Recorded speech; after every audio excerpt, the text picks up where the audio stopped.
warahmatullahi wabarakatuh. Perkenalkan kami dari kelompok 5, kelompok klasifikasi hadis berdasarkan kualitas perawi hadis, sahih, hasan, dhaif. Pada kesempatan kali ini kami akan mereview buku Ulumul Hadis karya Ahmad Zakari dan rekan-rekan. Secara umum, buku ini membahas ilmu-ilmu yang berkaitan dengan hadis Nabi SAW. Buku ini terdiri dari 12 bab yang menjelaskan berbagai aspek penting dalam kajian hadis. Mulai dari pengertian hadis, ulumul hadis, sejarah perkembangan hadis, kedudukan hadis dalam Islam, klarifikasi hadis, hingga pembahasan mengenai inkar sunnah. Menurut buku ini, ulumul hadis adalah ilmu yang mempelajari hadis Nabi SAW beserta kaidah-kaidah yang digunakan untuk meneliti dan memahami hadis ilmu. Ilmu ini sangat penting agar umat Islam dapat membedakan hadis yang dapat jadikan pedoman dengan hadis yang tidak dapat jadikan hujah. Pada bab awal dijelaskan bahwa ulum hadis terbagi menjadi dua cabang utama, yaitu ilmu hadis riwayah dan ilmu hadis dirayah. Ilmu hadis riwayah berfokus pada periwayatan hadis, yaitu bagaimana hadis diterima, dihafalkan, ditulis, dan disampaikan dari satu perawi ke perawi lainnya. Sementara itu, ilmu hadis dirayah membahas kaidah-kaidah untuk menilai kualitas hadis melalui penelitian sanad dan matan. Buku ini juga menjelaskan sejarah perkembangan hadis sejak masa Rasulullah SAW, masa sahabat, tabi'in, hingga perkembangan ilmu hadis pada era modern. Dari pembahasan tersebut, kita dapat mengetahui bahwa para ulama telah melakukan usaha yang sangat besar untuk menjaga keaslian hadis Nabi SAW. Dijelaskan pula bagaimana para sahabat sangat berhati-hati dalam menerima dan menyampaikan hadis agar tidak terjadi kesalahan maupun pemalsuan hadis. Pada bagian selanjutnya, buku ini membahas definisi hadis, sunnah, khobar, dan asar. Meskipun istilah-istilah tersebut sering digunakan secara bergantian, masing-masing memiliki pengertian dan ruang lingkup yang berbeda.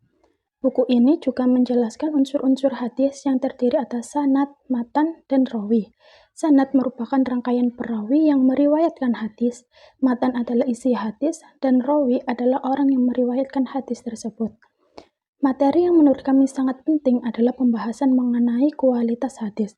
Dalam buku ini dijelaskan bahwa hadis dapat dibagi menjadi 3, yaitu hadis sahih, hasan, dan dhaif. Hadis sahih adalah hadis yang memenuhi syarat keabsahan sehingga dapat dijadikan menjadi dasar hukum. Hadis hasan memiliki kualitas di bawah hadis sahih, tapi masih dapat diterima. Sedangkan hadis dhaif memiliki kelemahan tertentu sehingga penggunaannya harus sangat dengan hati-hati. Selain itu, terdapat pembahasan mengenai hadis maudhu atau hadis palsu. Materi ini penting karena membantu kita mengenali ciri-ciri hadis yang dibuat-buat dan tidak berasal dari Rasulullah SAW. Menurut kelompok kami, salah satu kelebihan buku ini adalah penyajian materinya yang sangat sistematis dan mudah dipahami. Pembahasan dimulai dari konsep dasar hingga materi yang lebih kompleks, sehingga cocok digunakan sebagai bahan pembelajaran mahasiswa maupun masyarakat umum yang ingin memahami ilmu hadis.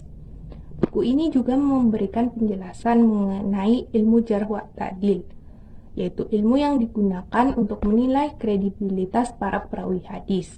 Selain itu, terdapat pembahasan mengenai takhrij hadis, yaitu metode penelusuran sumber asli suatu hadis sehingga dapat diketahui kualitas dan kedudukannya.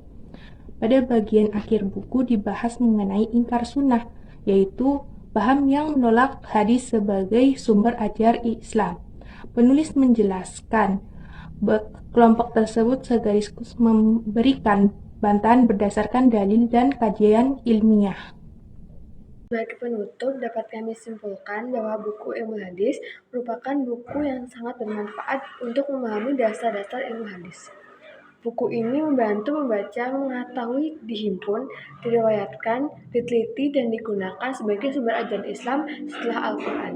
Melalui buku ini kita juga belajar pentingnya sikap kritis dan teliti dalam menerima informasi, sebagaimana para ulama hadis yang selalu memeriksa kebenaran setiap riwayat yang mereka terima. Sekian review dari kami. Apabila ada kesalahan, kami mohon maaf. Wassalamualaikum warahmatullahi wabarakatuh.